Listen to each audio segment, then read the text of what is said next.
Welcome to this episode of the Artist to Artist podcast. My name is Angie. I'm a full-time freelance makeup artist. If you are listening and you are in the early stages of your career as a makeup artist, or you're finally ready to get serious about your training, this episode is for you.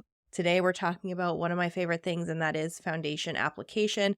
We're going to talk about why it's so hard to get right, why I think it is one of the most important skills to master, and how to finally feel confident in your foundation application, even when you're under pressure and working in all the crazy situations that we find ourselves in.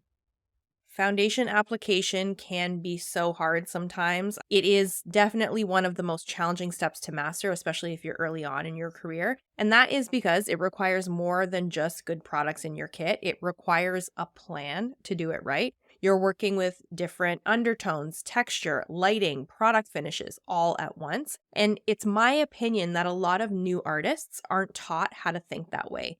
I think new artists right now are taught routines, and don't get me wrong, routines are totally fine when you're starting out because it helps you remember things more easily. But on the job, you can't treat every face the same way. That's where you start to run into problems. I want to talk about one thing I think is doing a huge disservice to makeup artists when it comes to technique, and that is social media. Lots of pros and cons when it comes to social media and our jobs as makeup artists. We've all seen those beautiful transformation videos. We go from bare-faced to like flawless makeup application in just a few steps. Full coverage foundation, of course, bright under eyes, of course, cream contour, powder, bronzer, blush, highlighter, so on and so forth. Boom, all of that goes on. You're done. Perfect face on the other end of that reel or that post. But those routines are created for content. They're not created for real people in real lighting, in real on-the-job situations. These types of tutorials rarely translate into a bridal booking, a photo shoot, a commercial job, but somehow that's where artists are learning. They're learning from free content on social. That's where a lot of people are learning nowadays. No wonder foundation application feels so confusing. Foundation doesn't need to be full glam to be impactful. In fact, most of the time in my case, I don't think it should be. For the work that I do for the little section of the industry that I work in, it's really all about dimensional skin. Dimensional skin means that the skin looks alive. It doesn't look flat. It's not one tone all over. It catches the light and it looks clean and intentional. And most importantly, it looks realistic. And that is what keeps me booked in Toronto. That doesn't always mean contouring and bronzing and then bronzing some more and then adding highlighter and blush and more and more and more and more. Sometimes it just means using a product with the right finish, in the right spot, in the right amount, in the right undertone. I think new artists struggle because they're taught steps and not structure. And great makeup isn't about following steps. Think of it like a puzzle. You're correcting where needed, you're letting skin breathe where you can, and you're adjusting based on the person in your chair. Now, I know this is not going to be the case for every single market. And if you're in a market where it's full glam all the time, this podcast is probably not going to apply to you. And a lot of the work that I'm doing may not be helpful to you. But for anybody else who is in a market where skin needs to look real in order for you to get booked, what I want you to do is go look at major campaigns, brands like Chanel, Dior, NARS, any of these. They could be beauty brands. They could be more high-end fashion brands. None of the models are wearing that full Instagram beat. The makeup is clean, it's strategic, it's refined, and it's really meant to enhance the model's features and not completely cover everything. If you're copying a lot of these viral routines where there's like 20 steps, 20 different products, and you're expecting to get that pro level of finish, it's probably not going to happen. What you're seeing in campaigns is true skill. It's product knowledge, color theory, knowledge about lighting, and it's about showing restraint with your makeup applications. And that's what I teach because that is what builds a real career. Some of the most common mistakes I see with foundation application, and I wanted to call these out because I feel like sometimes this is helpful. Even if one of you hears this and is like, "Ooh, I do that," and you make an adjustment, that will be helpful and you'll get a quick win from this episode. And I can call out all these mistakes because I was once a new makeup artist and have made all of these mistakes, some privately, some publicly on set. I have been there. And I think the first one is not using different foundation shades on the face. A lot of people are okay with using one foundation shade and then putting in your bronzers and contours and blush, which is fine.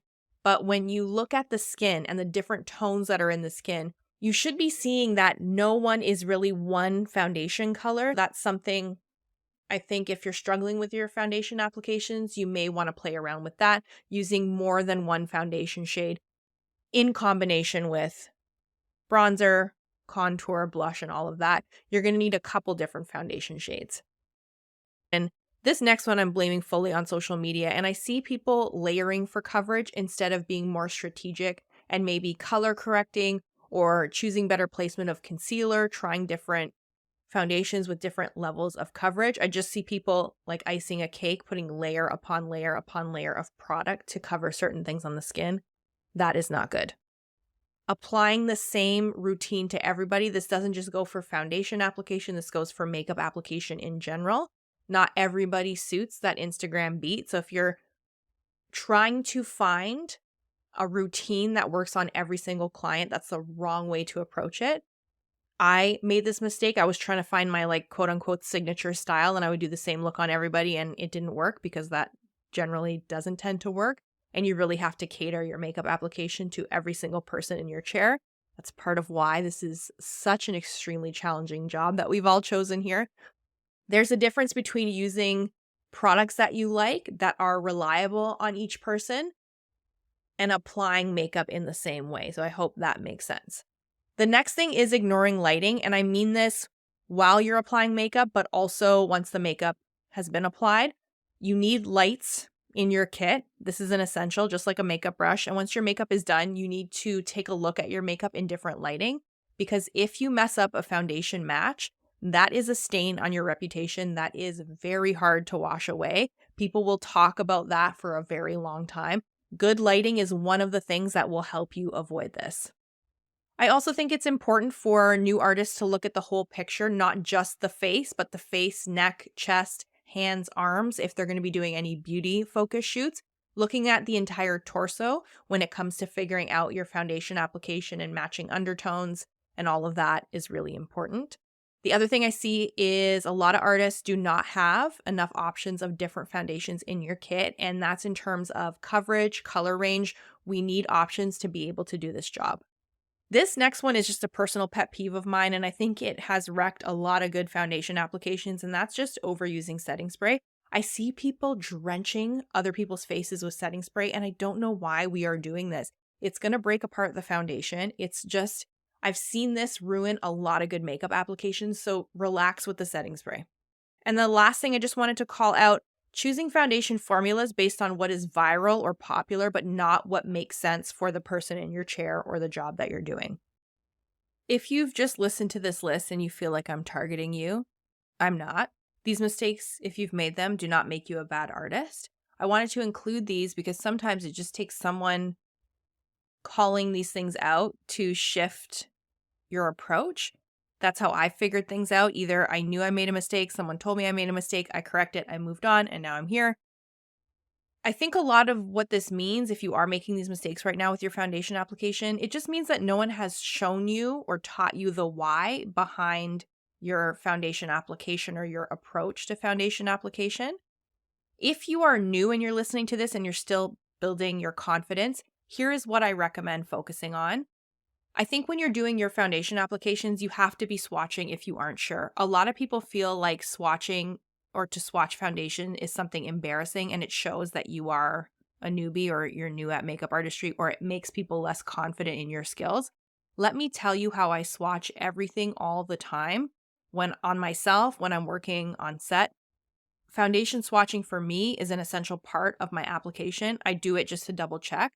I personally am not risking sending a model onto set with mismatched foundation. That's not happening. And there's 30 people on set that are going to see that. I'm not putting myself through that. So you better believe I am swatching.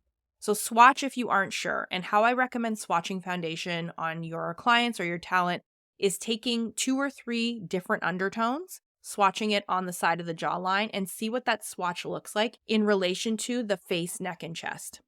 You should be practicing all the time makeup applications on yourself, makeup applications on anyone you can get your hands on, and pay attention to how your foundation is wearing over time. Is it separating? Is it set enough? Are you using enough powder, the right powder? Is it changing color? Is it oxidizing? Did you use too much setting spray? Did you blend that well enough? Did you blend it into the neck? Is it the right color? Like all of these things, you are only going to be able to figure out from practice. So always pay attention to how foundation wears when you have the opportunity to do that. I think we all know we should be documenting our work for social, taking stills and videos of the makeup applications that we're doing, but also you should be doing this to track your progress and to kind of look back and review what worked, what didn't work, what did you like about the makeup application, what you would do differently, see how the makeup translates to camera. These are all things that you kind of have to be aware of so you can improve on them. And it's just nice to see how your makeup applications are going to evolve and change over time. And then, of course, practice on different skin tones whenever you can, trying makeup looks with different levels of coverage. Even though I am somebody that does natural makeup applications, a lot of what you see is not just a little bit of product or a no makeup look. I do a lot of natural makeup applications that I'm using full coverage products. So try practicing different skin tones, different levels of coverage. The other thing I need to remind you of is that you do not need to learn about every single foundation product on the market. You just need to understand why you're choosing to work with what you're going to be working with and whether it's going to fit the work that you're being paid to do. So your kit should always be tailored to the current client roster that you are servicing. It's not about just buying a foundation because it's going viral or because a certain celebrity makeup artist that you're following is using it. You have to think about, does this fit into the type of work that you're doing? If you have been following Artist to Artist, or you are also following me on my personal account and you are following my content pre-Artist to Artist, you probably know that figuring out how to do that skin-like finish with my foundation application on all skin tones with different types of products really impacted my career in a positive way. That natural makeup look is what gets me booked. It's what gets me rebooked. I essentially have built my entire career off doing natural, dimensional, clean makeup that I can do on all skin tones. Brides, photographers, producers, they might not know a lot about makeup, but they can all notice when skin is done right, not overdone, not gray, not chalky, just right. And when you get it right, your work will speak for itself. And I found for me, the more I became confident in my skin work, the more photos and videos I took of my work, the more I posted, so on and so forth. It's a snowball effect. Gets your work in front of more people, get more jobs, make more money. All of that came from, for me, really mastering that natural makeup application. And that starts with really nailing your foundation applications. If you're still figuring out how to get your foundation application to that pro level, I have created something to help.